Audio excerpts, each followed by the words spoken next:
Olá, alunos! Bem-vindos a mais uma aula de Geografia do Ensino Médio. Hoje nós iremos falar sobre terrorismo. Vocês provavelmente já devem ter visto essa imagem, mas afinal de contas, o que é terrorismo? Sabemos que os atentados de 11 de setembro de 2001 geraram várias teorias e várias conspirações, o que gerou uma grande escalada de guerra ao terror liderada pelos Estados Unidos e por seus aliados, principalmente no Oriente Médio. Após o 11 de setembro, a temática terrorismo deixou de ser uma exclusividade de governantes ou de especialistas, passando a ser discutida também pelos cidadãos comuns em várias esferas da sociedade. Aí você pode perguntar, aluno, mas professora, afinal, o que é terrorismo?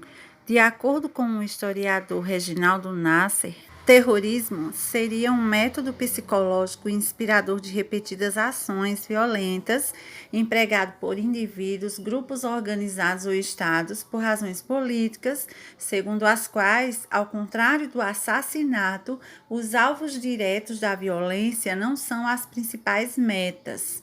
As vítimas são geralmente escolhidas no acaso ou de forma seletiva, como alvos simbólicos de uma população. Bom, agora que temos uma definição mais sólida, podemos passar para uma segunda pergunta.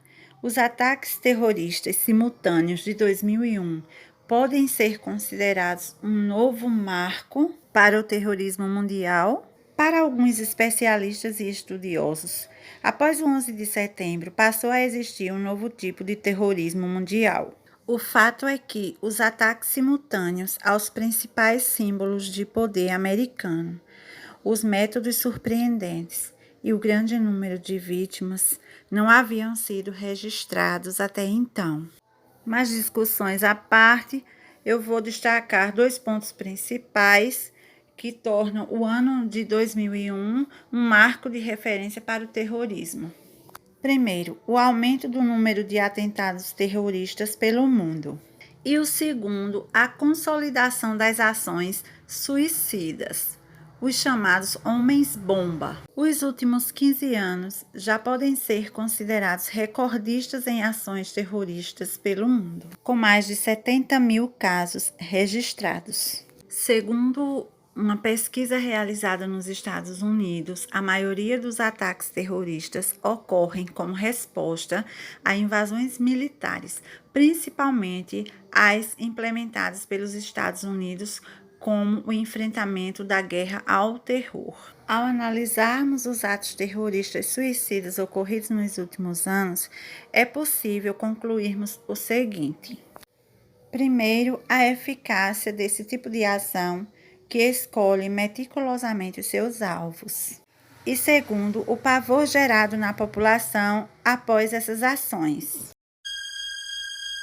As imagens do grupo de terroristas bem vestidos e circulando em meio à população durante os atentados do 11 de setembro rodaram o mundo, pois eles pareciam pessoas inofensivas e pessoas comuns circulando num dia comum. Isso levantou uma questão muito importante, de que todo ou qualquer indivíduo pode ser um terrorista em potencial.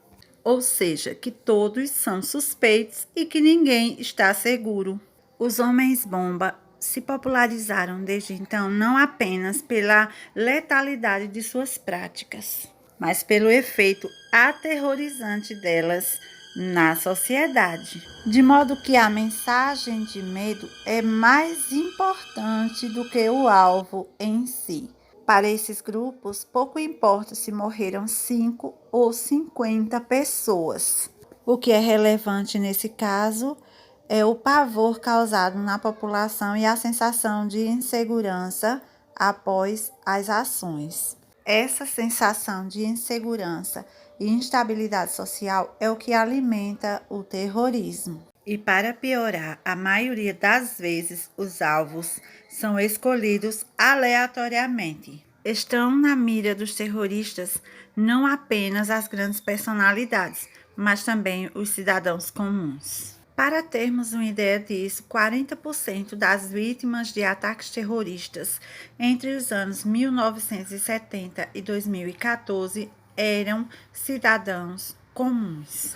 A possibilidade de qualquer um, em qualquer lugar, ser vítima de um ataque terrorista é o que alimenta o terrorismo e fortalece ainda mais a sensação de insegurança. Essa dimensão psicologizante do pânico talvez seja o principal trunfo do terrorismo após os atentados de 11 de setembro de 2001. Agora, alunos, vamos pensar um pouco sobre os tipos de terrorismo. Na prática, o que nós temos são terrorismos. Sim, terrorismo no plural. Esses tipos variam basicamente de acordo com os objetivos daqueles que disseminam o terror. Primeiro, o terrorismo de Estado. Consiste numa violência sistemática por parte do governo contra sua própria população. O objetivo do terrorismo de Estado é quebrar as possíveis resistências à sua autoridade, ou até mesmo impor algum projeto.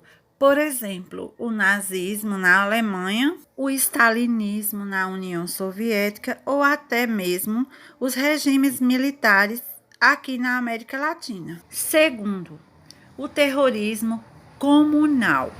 Trata-se de conflitos desordenados, onde a própria população, ou seja, a própria população civil ou suas milícias, intervêm contra grupos da mesma sociedade. Esses outros grupos geralmente são minorias étnicas ou religiosas. Como exemplo desse tipo de terrorismo, nós temos a Guerra da Bósnia, o conflito em Ruanda lá na década de 90 e agora, na atualidade, o Boko Haram na Nigéria. Terceiro, o terrorismo seletivo. Esse tipo de terrorismo visa um alvo seletivo, específico, limitado e já conhecido antes da realização do ato.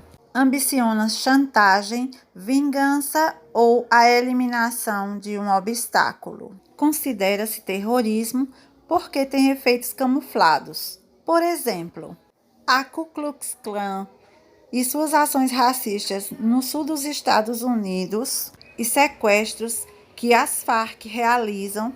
Só para lembrar, alunos, as Farc são as Forças Armadas Revolucionárias da Colômbia. Quarto, o terrorismo nacionalista. Esse é um tipo de terrorismo onde são praticados atos violentos por grupos separatistas, ou seja, por povos que requerem territórios para formar seus próprios países. Por exemplo, o PKK, que deseja a autonomia e a formação do Estado curdo, o IRA, que deseja a separação da Irlanda do Norte do Reino Unido, ETA, que deseja a independência dos bascos em relação à Espanha, o Hamas ou a Jihad Islâmica, que desejam aí a criação do Estado palestino, que é o que nós estudamos nas aulas passadas. Quinto, o terrorismo internacional. É a realização de atos violentos ou atentados contra alvos fora das fronteiras nacionais. E essas ações geralmente têm objetivos políticos, visando chamar a atenção da opinião pública para certos conflitos, ou até mesmo criar uma situação insustentável para o inimigo.